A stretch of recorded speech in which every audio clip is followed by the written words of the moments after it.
Yes, welcome to the Jamaica Young Police channel. To our loyal viewers, subscribers and Patreon member. At the channel, we are a group of law-abiding citizens who believe in the rule of law and respect the rights of every citizen, but not the ones who do not subscribe to such behavior. We do believe in and support preemptive strikes because they save lives. This is a logical conclusion because preemptive strikes save lives and prevent the further loss of lives. We are all about saving lives at this channel. We at the channel aid criminals with a passion and do not want them over here. We do not want your views, your subscriptions, your likes or your comments. Please go elsewhere where the red carpet is waiting for you. Over here, we want you to go to prison or the departure lounge at Madden.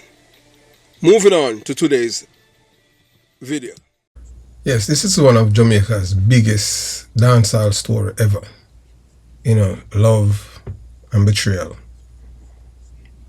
And at the center of it is a man named Bounty Killer. The woman, they call her the angel, Michelle Downer, and the man, Moses Davis, they call him Beenie Man. Imagine for decades, both of you have been feuding. Imagine this for a moment. That you are a successful entertainer or a businessman. You work hard to build your name. You fought through poverty, betrayal and hardship to become somebody. For decades, you and another man have been bitter rivals. At one point in time, I was this man's bodyguard, reason being myself and Bobby Reds, because the men that were around Beenie Man, they knew Bobby Reds and I. And they know the kind of police officers that we were. So during the time that we were bodyguard him, they didn't even step towards him, Bounty Killer. The competition is intense. The words are harsh. The hatred is real. Then one night, while you are performing in front of thousands of people, a man fires an illegal gun above your head. Yeah, man, that man's name is So Lucky. He was brought into Craigtown by Beenie Man and Patrick Roberts to be the Don, to replace Patrick Roberts' brother who was the Don. The purpose is not necessary to kill you, but that was what it was supposed to be. But people had warned him, if he had killed Bounty Killer, that they would open the gates of hell, including on Beenie Man. The purpose is to send a message. The message is simple. Be afraid. Imagine the fear. Imagine the humiliation. Someone fired a gun over your head. That's supposed to affect your hearing for a couple of days as well. Firing a gun close to you, that explosion. Imagine the humiliation. Imagine wondering whether the next bullet will be aimed directly at you. Now imagine something even more painful. The woman you spent almost 10 years of your life living with and eventually leaves and marries the very man you consider your biggest rival. How would you react? Most people would be angry. Some would seek revenge. Some would carry bitterness for the rest of their lives. Some would never forgive either person. Because human beings do not easily recover from what they perceive as betrayal. When you lose money, you can make more money. When you lose a business, you can rebuild it. When you lose trust, then you lose love. And when your pride is wounded, the scars can last for decades, forever. However, there's another way to look at it. Life teaches us a difficult lesson. You cannot force someone to stay with you. You cannot force someone to love you. And you certainly cannot control the choice of other adults. Sometimes relationships end because two people simply were not meant to spend the rest of their lives together. They are not compatible. Sometimes people outgrow each other. Sometimes love changes. Sometimes people were just a fraud. And sometimes painful things happen that are beyond our control. The true measure of a person is not what happened to them. The true measure is how they respond. Do they choose hatred? Or do they choose peace? Do they carry bitterness forever? Or do they move on and continue building their life? The greatest revenge is often not violence. It is success. It is happiness. It is refusing to allow someone else's actions to destroy your future. Because bitterness is a prison. Hungry can eat you out. And some people say hunger is heavy. Hatred consumes the person carrying it. There comes a time in every man's life when he has to ask himself, am I going to spend the rest of my life reliving yesterday's pain? Or am I going to move forward? Perhaps that is why some former enemies eventually become civil with one another. Not because they forgot, not because the pain never existed, but because maturity teaches us that peace is sometimes more valuable than revenge. If this happened to you, what would you do? Would you forgive? Would you walk away? Would you rebuild your life? Or would you hold on to hunger forever? Please let me know and tell me where you're watching this video from, because we are talking about none other than Bounty Killer and Beenie Man and the girl that Bounty Killer called the fallen angel. As I said before and I say again, Bounty Killer is not an ordinary person. You understand? Because what he has done and forgiving this woman and Beenie Man is exemplary. Bounty Killer you can classify Bounty Killer as an angel on earth for what he has done, or a saint, because no real person would ever do what Bounty Killer has done. There's some people that say, boy, them say, if you believe in it, it's all up to you. As you know, I had spoken to a certain big time artist, now called the Rasta man. You want him say, I hope you Bounty Killer. I don't know how that thing work, because people say, when me a young police, the amount of time people say them obey me, and you understand, I don't believe in them things. Them things they are just, pie in the sky thing. But, the love triangle that shot the dancehall, how did they all become friends again? And ladies and gentlemen, tonight we are discussing one of the most fascinating relationships in dancehall history. Imagine being with someone for years. Imagine building memories, sharing your life, and then one day that relationship ends.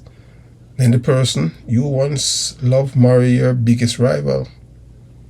Most people would never recover from that. Most people would hold a grudge forever. But somehow, years later, the two rivals are standing together, performing together, and showing mutual respect. How is that possible? Was it betrayal? Was it simple love taking its own course? Or was it proof that mature people eventually realize that life is too short to hold on to old wounds? Tonight we explore the psychology behind relationships, why people really remain in relationships that aren't working, why some people choose one partner over another, and why forgiveness sometimes becomes more powerful than revenge. This is not about attacking anyone. This is about understanding human nature. Because at the end of the story, the biggest question is not who marry whom.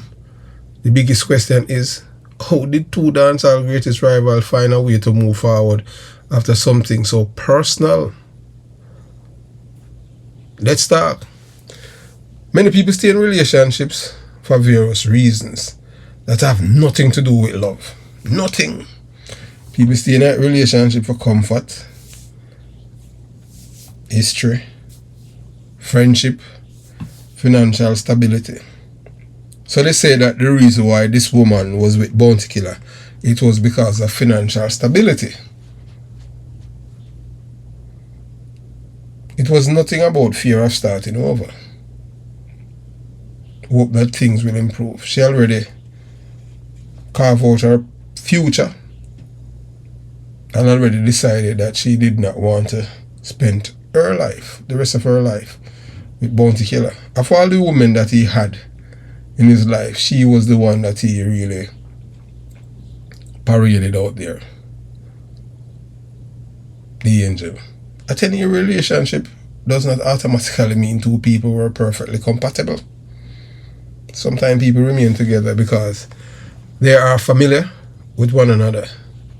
Sometimes one person wants marriage while the other does not. Sometimes both people simply grow apart. So after the split, it is rumored, it is alleged that Bounty Killer do a number 2 in the woman's bed. You know, oh, wow, that's kind of gross. And he admitted and performing that he had done such thing. And, you know, that is gross. You know what I'm saying? You move on. So why do people leave long relationships? Psychologists often point to several reasons. One, emotional needs change. People change over time. 2, different life goals. One person may want marriage and children while the other does not. So we don't know what was the position with the angel with Bounty Killer, if she wanted marriage and Bounty Killer didn't. 3, lack of compatibility. 2 people can care about each other and still not be suitable life partners. 4, the timing. Sometimes 2 good people meet at the wrong time in their lives. So why would someone marry their former partner, rival? That is the thing that I cannot understand, because when you're with someone and you're on someone else, bitter rival, disagreement, this would be like, you know, just like with Bounty Killer, Beenie Man, and that hatred. Yeah, you know, people even die over the war between both of them. You understand? A Beenie Man is the one that always pushing violence. Bounty Killer, just a DJ, just do his entertainment thing, but Beenie Man pushed it further, in which he wants to take people's life. That's how this guy is. But one day, 4 o'clock will come. None of us is going to be here forever, you know. You know, let me remind you. So no matter, a man only can do so much and no more. Because when your time comes, that even a doctor can't save you, if you have a doctor in your pocket. So this is one of the most difficult things for people to understand. Possible explanation include the new relationship simply felt different. So all along, they have been rival, you know, against each other. She lived with Bounty Killer. How this relationship started. And then she just get up and, you know, and start to talking to the other person. That goes to show you that there was no loyalty. Because as a man who born and raised in the ghetto and as a human, as a man, you know that if you're on someone that bitter rival, your woman not even supposed to even think about that person. Must just even to accommodate that person in your midst, in your intimate circle. That's one of the greatest betrayal. That was like sleeping with the enemy. So all along, this man, a rival against, you know, both of you are a rival, but yet you had something that he wanted. He wanted your woman. And then she obliged. That goes to show you that she has no standards. Yeah, so you know, in today's society, a woman like that, some people would celebrate her as being a lady. You know, at one point in time, she was calling herself First Lady. But you know, in the normal scheme of things, people who have decency, ethics, morality, we know that this woman is nothing but just trash. Real trash, garbage. Because she's gone now with a man that was it. Bitter rivalry with her former boyfriend. Sometimes people connect with someone they never expected. This was a shock to everyone worldwide because they know that both men have been rival for years. This happens in ordinary life all the time. Friends date ex-partners, former rivals become family. Human relationships are complicated. Why to me? Why I could not forgive someone that do me that. You understand? A man that we are, well, not only that, a man I know is my bitter rival, then next thing him end up with someone I was living with. The woman, I have nothing to do with her. Roast the man. You understand? That goes to show you that you just want to be me. You're jealous of me. You wanted to be me so bad that you will pick up even my garbage. Betrayal hurts because it attacks three things: trust, pride, identity. Many people can forgive for financial losses. Many people can forgive arguments, but romantic betrayal often feels personal. That is why so many people struggle with it for years. The psychology of forgiveness. This is perhaps the most interesting part of the story. Why would someone become friends again after all of that? So that's why we are, decide the bounty killer question. Because people say, so many people say, boy, I want to say you're my friend and this and that. And I can't answer for him, As I stated before, the last time I spoke to him was when his mother passed. Him changed number. I don't know why, understand what I'm saying. As you say, people close to him say, as him father even say, sometimes bouncing at him like himself, be supporter. So that me and him father talk sometime, and you understand what I'm saying. Him father, may his soul rest in peace. Him bounty killer father, own father say, sometimes bounty killer at him like himself. Me never hear nothing like that. Me laugh when the man say it, you understand, like yesterday. So, because eventually many people realize that anger is exhausting, carrying it becomes heavy, life is short, maturity often changes perspectives. As people get older, they sometimes choose peace over conflict. Forgiveness does not necessarily mean forgetting. It means refusing to let old pain control your future. Like when both of them, I saw them went on tour. What them talk about? That some people ask. I don't know. Why?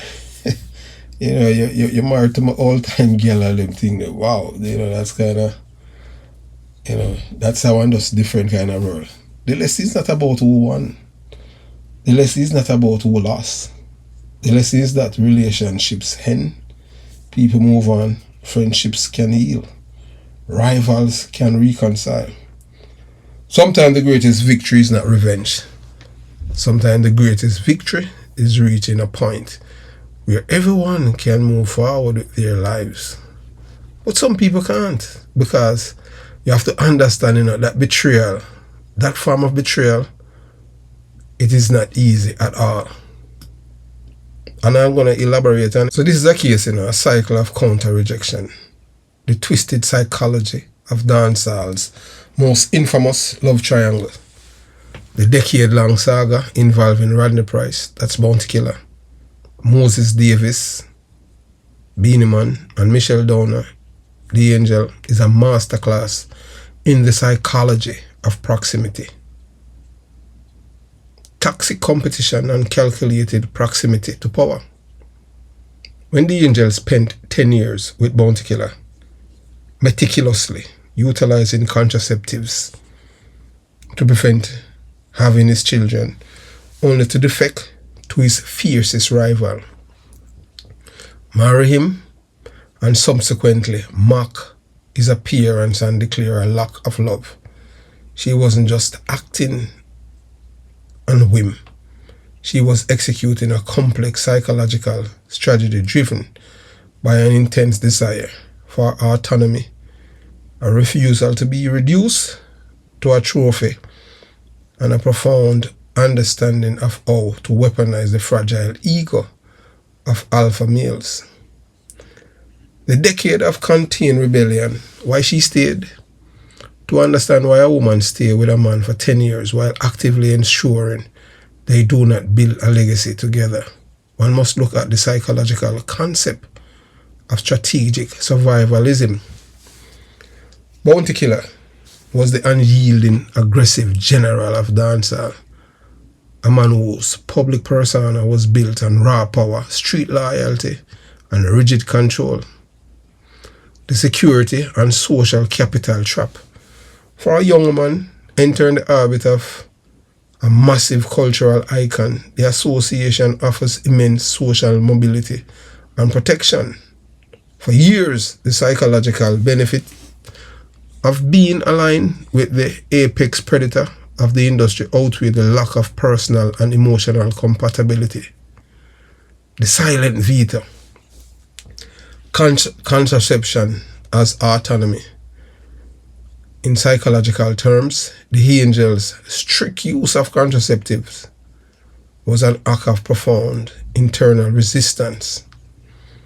In a hyper-masculine culture where a man's virility and legacy are often measured by his offspring, withholding a child is the ultimate preservation of an exit strategy. By refusing to bind her DNA to Bounty Killer, she maintained a psychological wall, signaling that while he owned her present, he did not and would never own her future.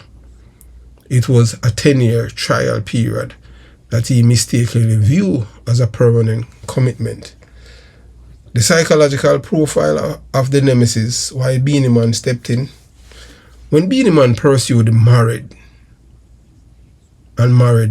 Michelle Downer, that's at the angel, his motivations were deeply rooted in the psychology of a vicarious dominance and ego expansion.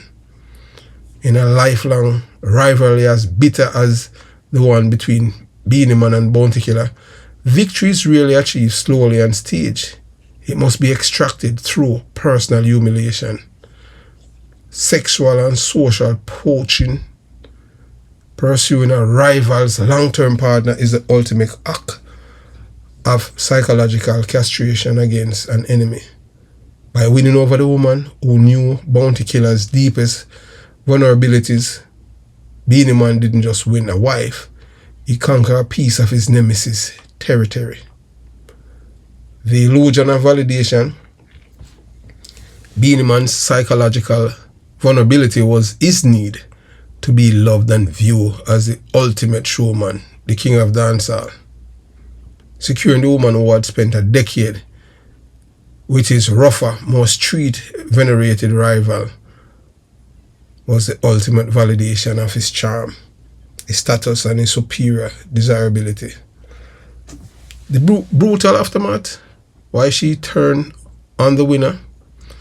The true psychological twist occurred after the wedding bells. Once married to Beenie Man, the angel publicly devalued him, boasting that she never truly loved him and openly calling him ugly.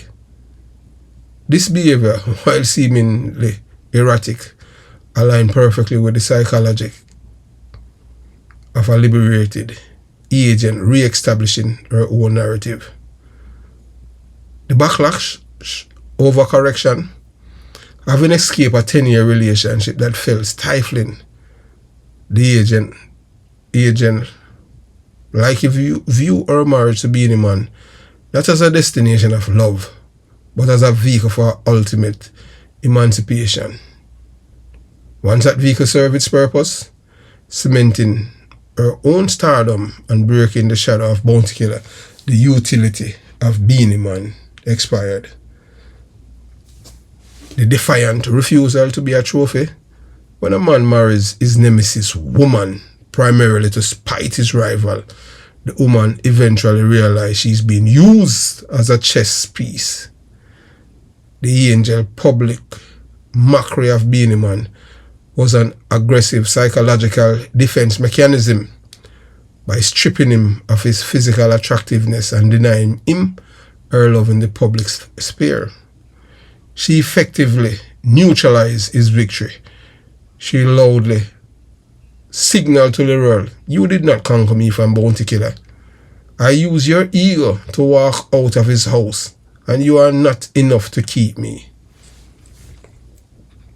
The final equation, a masterclass in ego exploitation.